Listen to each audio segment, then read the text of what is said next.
back at the Christopher Hahn Show, 103.9 LI News Radio, online at linewsradio.com. Get on the phone, 631-451-1039. I'm going to be taking your calls in a little bit. But first, it's time for the civilian report. We're going to do this every week. We're going to talk to somebody who follows politics but doesn't live, eat, breathe, and sleep it like I do and some of my guests that I'll have earlier in the show. But somebody who, he reads the paper, he watches the news, he knows what's going on. Joining me right now to help ring in the inaugural civilian report is a good friend of mine, Joe Tex, who is a comedian, an actor, co-host of the comedy podcast In the Room, and a regular in the wildly outrageous improv show Batsu, now in its third year on St. Mark's Place in the East Village. If you want to see Joe, go down to St. Mark's. Go to Batsu. You'll love it, actually. Joe, how you doing? Oh, wait, there we go. Joe, how you doing? Hear something? No, I got it now. This is my first show in this studio, and I got to learn how to use the phones. It's how you doing, Joe? Welcome to the show. Thank you so much for having me, Chris. It's a real treat. I'm from Long Island, grew up here. I got family still out there, so it's cool to be on your show, man. Congratulations. Thanks a lot. I really do appreciate you coming on, Joe. And we're going to talk about the year in review. What is important to you? I mean, you're watching politics all the time. You know what's going on out there. What's important to you in the world of politics this year? I'm going to play a clip or two. Let me start with my clip of the year, really. Okay. The Rob Ford. Let's talk about Rob. Let me play the Rob Ford clip. Do I? Am I an addict? No. When have I tried it? Probably in one of my drunken stupors. Olivia Gondak it says that I wanted to eat her Gondak. I've never said that in my life tour. I would never do that. I'm happily married. I've got more than enough to eat at home.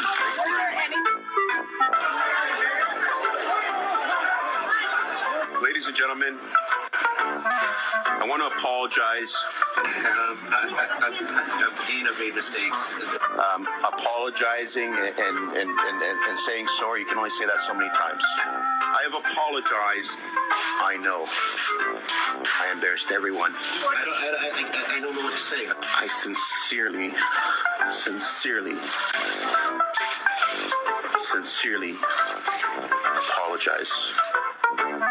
I'll tell you, Joe, I have never been more upset that Chris Farley's dead than when this guy emerged on the political scene. I mean, this Chris Farley playing this guy running through the chamber of the city council in Toronto, knocking over the other members.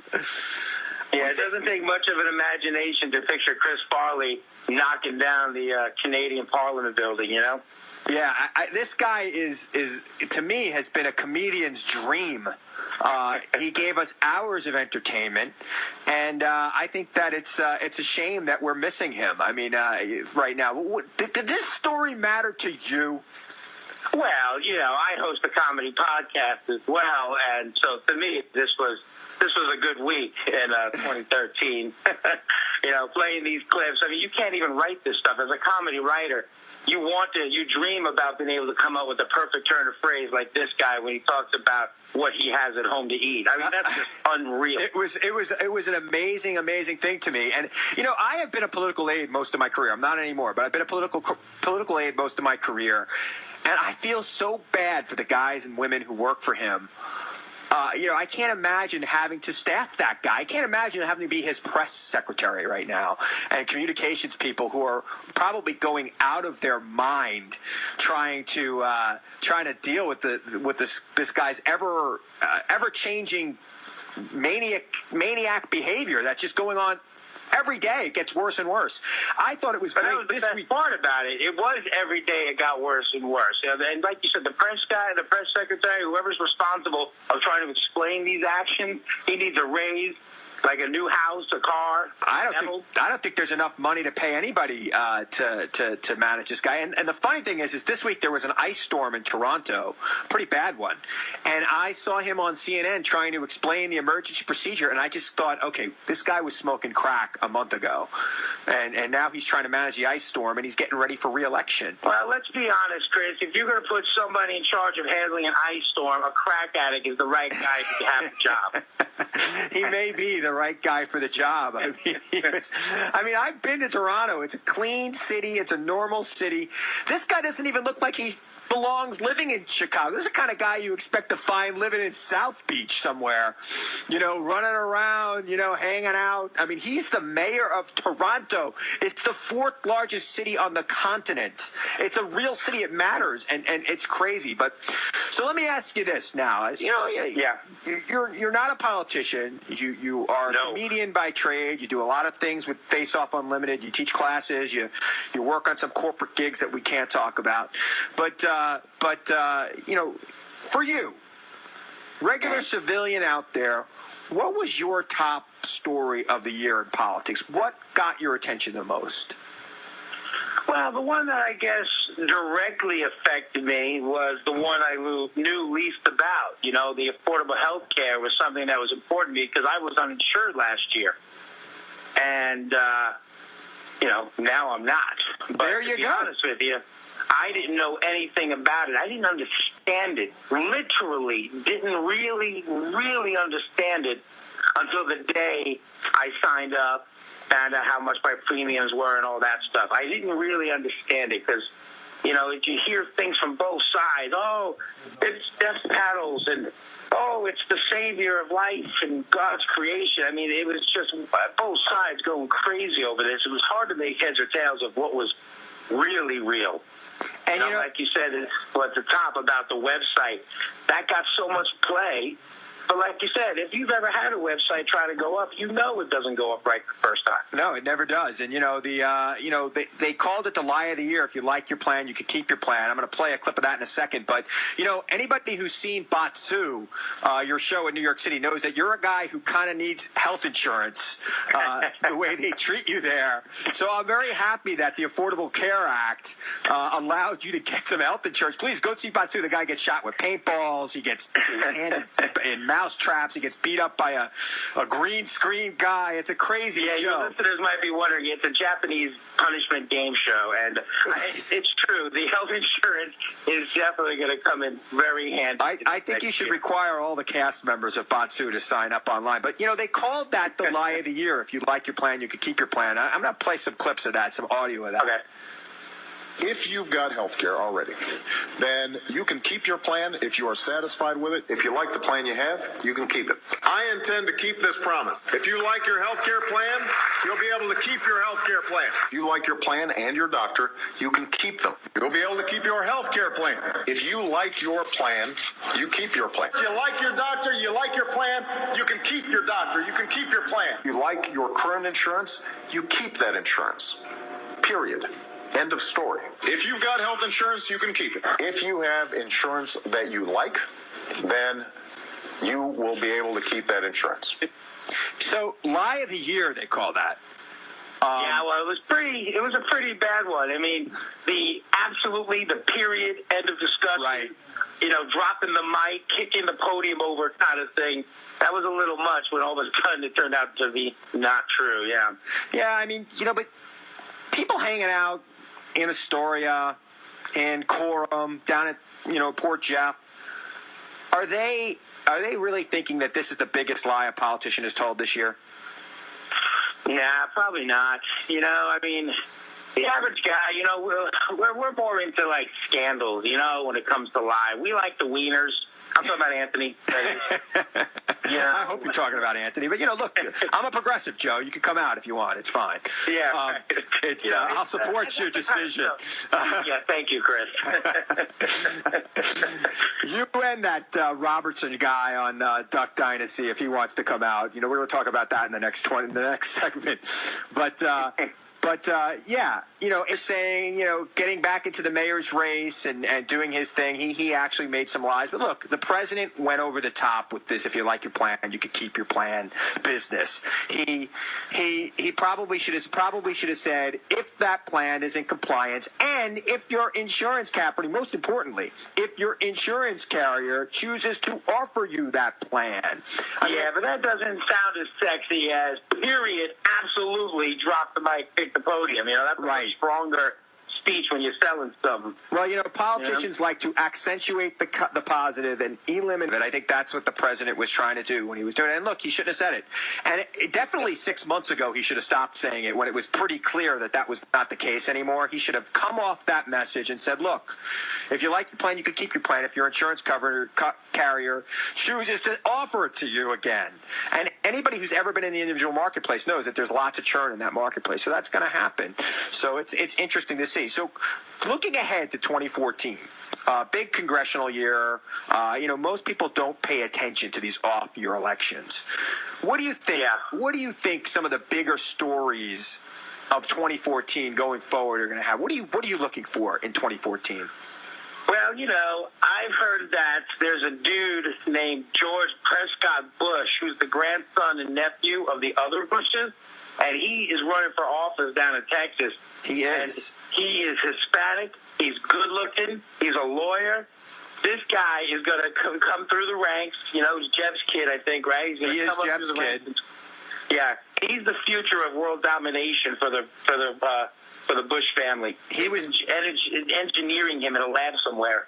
George W. Bush did pretty well with Latino voters in both 2000 and 2004. Those Latino voters went overwhelmingly for Obama in 2008 and again here in 2012.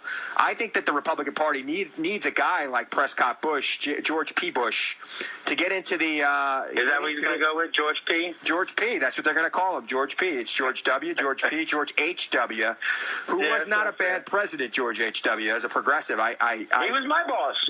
He was your boss when you were in the Marines. I served in the Marine Corps at that time. Absolutely. And, 1,000 points of light, wouldn't be prudent. Dana gave Dana Carvey some of his best lines on Saturday Night Live. But I think you're right. I think watch out for this guy. He's running for a statewide office. I think it's Commissioner of Agriculture or something of that nature, or Lands Commissioner is what they call it down there in Texas. And he's running for that. A lot of lands in Texas. There's a lot. It's one thing they got in Texas. I'm actually going to Texas in 2 weeks. It's one thing they've got in Texas is a lot of land, a lot of space, a lot of wide open spaces to get things done. And you're going to see this guy come out there. He'll probably run for governor in 4 years or 8 years. And then look out. Who knows where he's going to be. I don't think we've seen the last of the Bushes. I don't think we've seen the last of the Clintons. I don't think we've seen the last of the Obamas either. I think that, really? As much as we don't like kings and queens in America, we like to vote for people whose names we know. Eddie Murphy made a great movie in the 90s called The Distinguished Gentleman, which when I teach Congress at Hofstra, I open up my class with it because he ran as the name you know. He had the same last name. He pretended to be the old Republican guy. Exactly, and he ran on that as the name you know. And I think that rings clear. It's true. There's got to be some truth in everything that's comedy. And a lot of times you're sitting at if you're not informed, if you don't have a strong feeling one way or the other, sometimes familiarity feels good. It's like a warm bed, So you think that the new Bush on the scene is a big story you're going to watch in 2014? What else? What else? What local? What here in New York? Well, I think the biggest story of the year for a lot of people across this country is going to be watching Colorado as they start putting into practice this recreational marijuana law, how they handle it, how the law enforcement handles it, how the dispensaries handle it, how the whole system works. People are going to watch, and they're going to watch, and at the end of the year, they're going to see how much money came in. Right. And I think you're going to see a lot of states making decisions whether to hop on that bandwagon or not. How many direct flights from Isla MacArthur to Denver are there going to be for people who want to go there and use marijuana recreationally? Yeah, I just tried to book a flight. There's nothing. I know where you're going on vacation, Joe. We love skiing in the mountains. yeah, you're a skier. That's what I think of when I think of you. To me, look, I'm not a marijuana user, but I don't see why it's any different than alcohol. I don't drink alcohol either, for that matter. I don't understand why one is legal and one's illegal in America. It's a prohibition, It happened, for whatever bizarre set of reasons, it went down, and it became illegal, just the way alcohol did back in the day. And when Prohibition ended, it was kind of the thing that just had happened. And now we just put a little asterisk in the history books. And I think you'll find that, after the next couple of years, it will be legal in most states. I mean, there are certain states that are just not going to get down with that for a long time. Right. Well, I think I think it's incumbent for sure. I think it's incumbent on the president to take marijuana off of the level 1 restriction list that it's on right now. I mean, they have marijuana listed in the same category as they have heroin. And you know what? If the thing works out with Colorado, they may just do that. Yeah. They've already decriminalized it for certain things. Yeah. And if you want to keep marijuana as criminal, if you want to treat that like heroin, then we got to treat alcohol the same way in this country. And I don't think anybody wants to do that. I mean, we've tried it in America. We tried it in the 20s and we saw what happened. And I don't think we want to try it again. I think that, look, people have the right to do with their body what they want to do with it. I might not agree with people's choices and how they behave, whether it be from ingesting marijuana or alcohol, but it's their choice in America to do that. And quite frankly, if they're doing it anyway, I think the government needs to take a piece of that action and start taxing it. I mean, yeah, they will. Yeah. They will. They'll get theirs, man.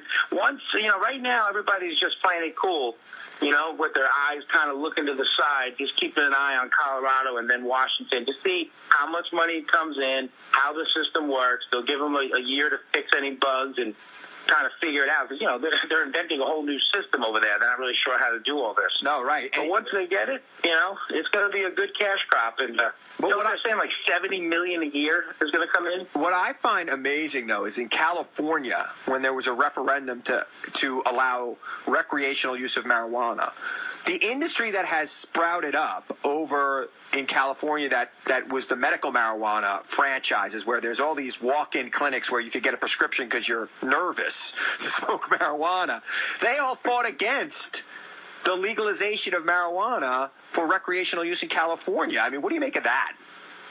Well, first of all, you definitely, if you have a problem with being nervous, you don't want to add paranoid to it. You don't want to skip the weed. But, right. Yeah, I don't know, Chris. That wouldn't surprise me. I kind of thought that they would go with that first group of states, but I'm not really sure why they decided to back out last minute of just going full recreation. Well, I think that the industry fought against it. I mean, I think that the industry in California, the medical marijuana industry, the people who own the dispensaries and the clinics and the warehousing, they didn't want to see the competition.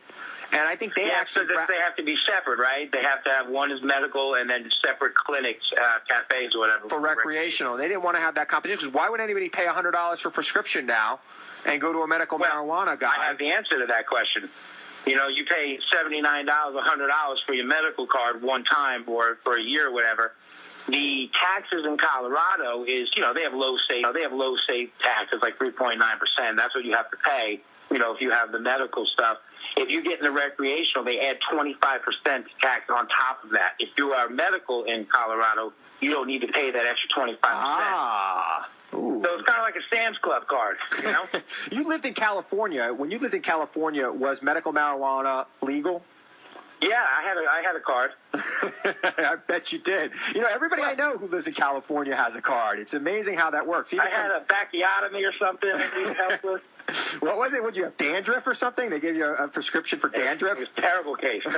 It's amazing what they would do for you out there. Well, that's interesting. I wonder what's going to happen here in New York. I mean, this has been on the agenda in New York now for the last 2 years. Now we're going into an election year in New York State. You got the governor and the entire legislature up for re-election. I wonder if this is going to be an issue in this election. Because let's face it, the people who are going to benefit the most from its use, from its legalization, they tend to not vote.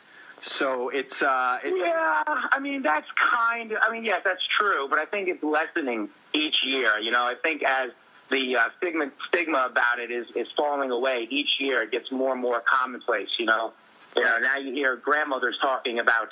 I mean, it's a well, remember those grandmothers. The grandmothers today were hip women in the 60s, who kind of got this stuff. I think that we're starting to see, that generation from the 60s who basically have been running this country for the last couple of years, and really only the tightest of people have been running this country from that generation. But you're starting to see some of those old hippies starting to reemerge and become political players in this country and taking a bit of a role. And you're starting to see some of those, people who were, around the 40s and 50s who were ultra conservative. They're starting to be less involved in the political process. But I think that issues like medical marijuana, same-sex marriage, is starting to galvanize younger voters, and I'm hopeful. I don't know how you feel about this. I'm hopeful that they'll start to participate more in politics when these issues are now in play. Yeah, well, I think that since President Obama, when he came in, it really swept up the younger vote and got them out to the polls. And I think since then, and again, of course, I'm an expert in all things politics and numbers. So I'm going to reach into my thing plot number, but I'm sure the numbers are higher now in their engagement in the whole process overall. But, it's hard to get people to come out to these smaller elections. Right. They come out for the big one. That's the thing about young voters. They do not come out for the congressional elections, and these congressional elections are so important. I mean, I've made my living in these congressional elections, so they've always been important to me. I just wish I could find a way to make them important to everybody in this country all the time. I'm talking to Joe Tex on the Christopher Hahn Show right here on LI News Radio 103.9. Get on the phones right now. Next segment, we're going to take your call, 631-451-1039, 631-451-1039. Hopefully you'll get on the phone and you'll join the conversation. Joe, anything you want to plug before we let you go? Me plug things? Yeah. You know me well enough to know I always plug. Yeah, come see me live in New York City at Japanese game show Batsu. You can find out stuff on that at faceoffunlimited.com. But if you want to know about me, you go to Joe Tex online. Follow me on Twitter at Joe Tex Comedy. And thank you so much. And Friday Night Face-Off's got a special show next week where they're doing a benefit for a very special girl down in Port Jeff at Theater 3. So check out. Yeah, go to FridayNightFaceoff.com and get tickets to that show. I think 100% of the proceeds are going to this 4-year-old girl named Sophia who's got cancer, and it goes to all her medical bills. It's a really, really great cause. Excellent. Well, Joe, I really want to thank you for joining us today on the Christopher Hahn Show. The first of the many civilians to join us on the Civilian Report.